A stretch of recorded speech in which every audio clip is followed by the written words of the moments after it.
The USC football program is absolute shite nowadays. In 2013, I was at the Coliseum when they lost to Washington State 10-7. It was one of the most miserable performances I've ever seen. You were at that game? I was at that game from a D1 program that is supposed to be a prolific powerhouse in college football. It is an amazing fall from grace with the USC football program, though they are never graceful in Ben Mankiewicz's eyes. But let's just call a spade a spade. Ben went to, or didn't go to, he went to Tufts, but loves UCLA. However, my folks went to UCLA. Oh, okay. There's clear. Yeah, I said you went to Tufts, but you support UCLA. Yeah, but I went because my folks went. There's usually a changing of the guard every 4 or 5 years or so, it seems like. When USC is on top, and then UCLA will make a run, and then it's back to USC. However, with Lane Kiffin coming in, I have said, and there have been Facebook pages started now, Ben, where they have the title of the page has been "Fire Lane Kiffin." We want Kiffin fired. Right. And as a matter of fact, down the stretch, when Max Wittick threw an interception to seal the game against Washington State, a 10-7 game that the USC defense kept them in. Hang on. From where I was sitting, about 10 rows up above me, a little to the right, a little over, that's when the Fire Kiffin's chant started. And to me, when it started ringing around the stadium, that's when it was the most impactful, that like, okay, they're starting to get it, that he's not that good of a coach. Yeah, you can't survive the second year of a groundswell to fire you. That's basically true. That's my assessment of almost all sports, certainly college sports. Yeah. You can survive the year, but then you have to turn it around. Yeah. And Kiffin's is really into the third year in some ways. The end of 2 seasons ago, or parts of those seasons, then that season ended better than all of last year and now this year. I think it's gone on too long, and I think Pat Hayden will fire him unless they magically turn things around. Does he finish the year? He's not going to turn it around. Does he finish the year?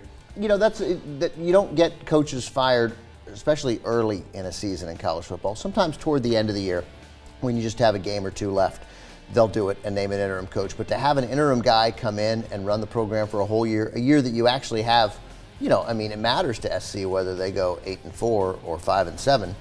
I would be surprised if they fired him in the middle of the year unless things get out of hand embarrassing. But out of anything, doesn't this go to your Avery Johnson point when they fired him and then they brought in Rick Adelman, when they decided to say, you know what, this clearly is not working. PJ Carlesimo, right, excuse me. Yeah. When clearly this is, you know, a good white coach. Right. This isn't working out. With a beard. Yeah, totally. Yeah, right. This isn't working out. I mean, obviously, we're not going anywhere with Avery Johnson, though I thought it was quick. You said, if it was not Avery Johnson, it was another certain situation similar to that, when it's like, you know what, just get it over with because it's not going anywhere. Yeah, so why not do that now? I want him to do it with Ben Howland. Like, if you make the decision that you're going to fire a coach, don't give him the chance to turn it around. Like, if Pat Hayden decides, the AD at SC, you know what, we can't win with Lane Kiffin, then what you don't want is Lane Kiffin to now run off 9 wins in the last 11 games, win the Pac-12 championship game, go to a bowl and win it. Right. Yeah. Because then you could theoretically say, okay, maybe he is the guy.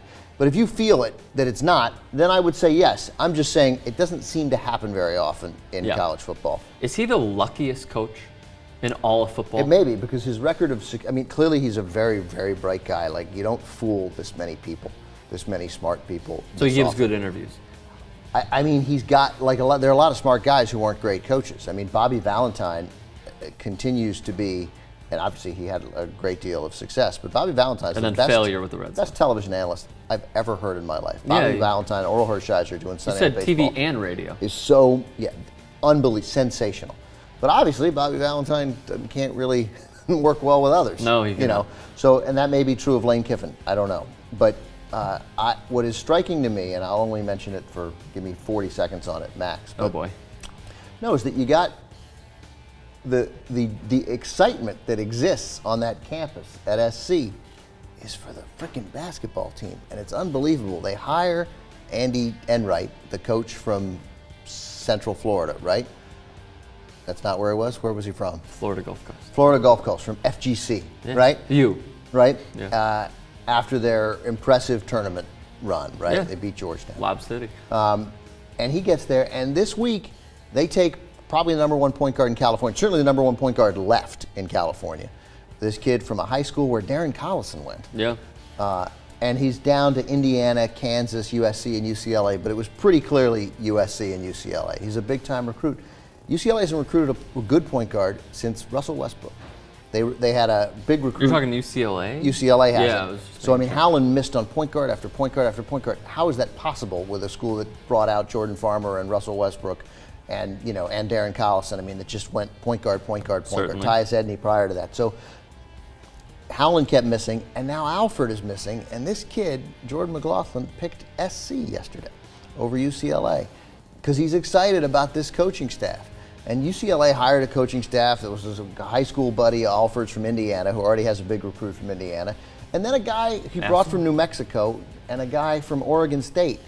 And they were like, oh, he's a great recruiter. And I'm like, I don't remember Oregon State getting all these great hoops recruits. No, I don't either. And Andy Enright at SC hired all these LA guys, This these is local. a great story. I just don't know how it relates to Lane Kiffin. It relates to Lane Kiffin because what Andy Enright has done is turned for at least temporarily, it'll go back, is taken the combination of Andy Enright and Lob City coming to SC and Lane Kiffin's incompetence has made the basketball team more of an interest at SC, which is amazing. And then they took a kid, UCLA can't recruit a point guard, and SC gets him.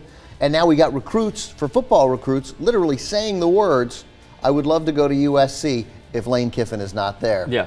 I mean, I don't see how Lane Kiffin survives this. I mean, he survives it by Hayden not firing him after week 2, right? And then or week 3, and then going on a run, and then going on a run, which of course he's going to do because they don't even play Oregon. I think they play I don't even think they play Stanford. They don't play Oregon or Stanford this year. I know UCLA has who has a very good team and maybe a top 5 NFL draft pick in their quarterback Brett Hundley. Mm-hmm. And UCLA related to Todd Hundley, correct?